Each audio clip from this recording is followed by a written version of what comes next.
একদিন সকালে ছোট্ট সোয়াইব মায়ের সঙ্গে নাস্তা খেতে বসেছে। মা গরম রুটি আর মধু নিয়ে আসলেন। আরিফ খুশিতে বলল, মা, আজ আমি একা একা খেতে পারবো। মা হেসে বললেন, খুব ভালো, কিন্তু আগে বলো তো, খাবার শুরু করার আগে কি বলতে হয়? সোয়াইব একটু ভেবে বলল, ওহ, আমি জানি, বিসমিল্লাহ বলতে হয়। মা মাথায় হাত বুলিয়ে দিলেন, একদম ঠিক। এটা হলো খাবারের আগে নবীজি সাল্লাল্লাহু আলাইহি ওয়াসাল্লামের শেখানো সুন্নাত। সোয়াইব খাবার খাওয়া শুরু করল ডান হাতে। খাওয়ার সময় মায়ের দিকে তাকিয়ে হাসল, আর একটু পরে বলল, মা, আমি মাঝখান থেকে খাচ্ছিলাম না, নিজের দিক থেকেই খাচ্ছি। মা খুশি হয়ে বললেন, মাশা আল্লাহ, তুমি তো ঠিক নবীজির মতো খাচ্ছ।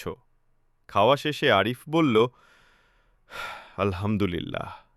মা বললেন, দেখো সোয়াইব, যখন আমরা সুন্নত মতো খাই, তখন শুধু শরীর না, মনও ভালো থাকে, আর আল্লাহ আমাদের আরও বরকত দেন। সোয়াইব হাসতে হাসতে বলল, তাহলে আমি প্রতিদিনই সুন্নত মেনে খাবো ইনশাআল্লাহ। শিক্ষা: খাবার শুরু করার আগে বিসমিল্লাহ বলা সুন্নত। ডান হাতে খেতে হয়। নিজের দিক থেকে খাওয়া সুন্নত। খাবার শেষে আলহামদুলিল্লাহ বলতে হয়।